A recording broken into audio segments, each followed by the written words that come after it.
नमस्कार। इजराइल और ईरान के बीच अब हालात बेकाबू होते जा रहे हैं। यही नहीं, इजराइल के हमले के बाद कुछ ऐसा हुआ है कि कनाडा में G7 में शिखर सम्मेलन में पहुंचे अमेरिकी राष्ट्रपति डोनाल्ड ट्रंप समय से पहले ही वॉशिंगटन लौट गए और उन्होंने ईरान की राजधानी तेहरान को खाली करने की चेतावनी दे डाली है।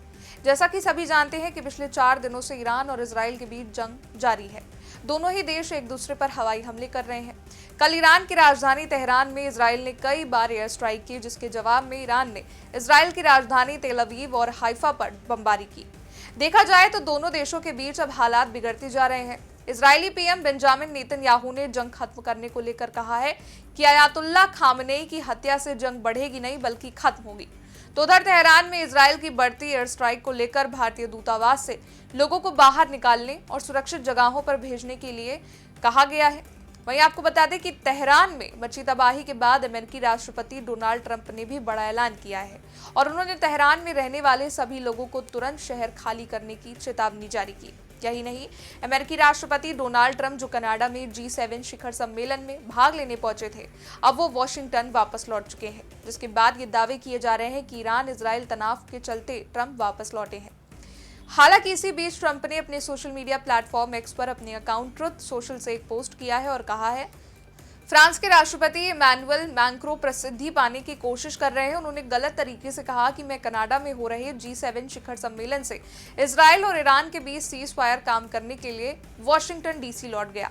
गलत। उन्हें बिल्कुल भी अंदाजा नहीं है कि मैं अब वॉशिंगटन क्यों जा रहा हूं। इसका युद्ध विराम से कोई लेना देना नहीं है। बात उससे कई बड़ी है। चाहे जानबूझकर हो या गलती से, इमैनुअल हमेशा गलत ही समझते हैं। ईरान और इजराइल के बढ़ते तनाव को लेकर भी पिछले दिनों ट्रंप ने सोशल मीडिया पोस्ट एक किया था, जहां उन्होंने लिखा था, ईरान को उस सौदे पर हस्ताक्षर कर देना चाहिए था जिस पर मैंने उन्हें हस्ताक्षर करने के लिए कहा था। ये कितनी शर्म की बात है और मानव जीवन की बर्बादी है। सीधे शब्दों में कहें तो ईरान के पास परमाणु हथियार नहीं हो सकता है। मैंने ये बार बार कहा है, सभी को तुरंत तेहरान खाली कर देना चाहिए। देखा जाए तो अमेरिका की ओर से या यूं कहे राष्ट्रपति ट्रंप की ओर से अब मिल रहे संकेत ये इशारा कर रहे हैं कि कुछ बड़ा होने वाला है। हालांकि ये सभी जानते हैं कि अमेरिका शुरू से ही इजराइल के साथ खड़ा रहा है, क्योंकि अमेरिका भी ईरान के परमाणु परीक्षण को लेकर चिंतित है। तो वहीं इसके अलावा व्हाइट हाउस ने भी ये कहा है कि ट्रंप को मिडिल ईस्ट की तनाव भरी स्थिति को देखते हुए कनाडा में चल रहे ग्रुप ऑफ 7 यानी कि G7 शिखर सम्मेलन को खत्म होने से एक दिन पहले ही रवाना होना पड़ा। तो साथ ही फॉक्स न्यूज ने अपनी एक रिपोर्ट में भी ये दावा किया है कि ट्रंप अपनी राष्ट्रीय सुरक्षा परिषद की बैठक बुलाने वाले हैं। फिलहाल बात करें इजराइल और ईरान के बीच वर्तमान स्थिति की, तो इजरायली हमले में न केवल ईरान को भारी नुकसान उठाना पड़ रहा है, बल्कि उसके कई परमाणु वैज्ञानिक और सैन्य अधिकारियों को भी इस हमले में अपनी जान गंवानी पड़ी है। ताजा हमले में ईरान के टॉप सैन्य अधिकारी मेजर जनरल अली शादमानी की हवाई हमले में मौत हो गई है, जिसकी जानकारी खुद ईरान की सेना ने दी। तो वहीं इजरायली सेना ने कहा है कि शादमानी ईरान के सर्वोच्च लीडर अयातुल्लाह अली खामेनेई के सबसे करीबी सैन्य व्यक्ति माने जाते थे और इसलिए अली शादमानी की मौत ईरान को बड़ा झटका माना जा रहा है।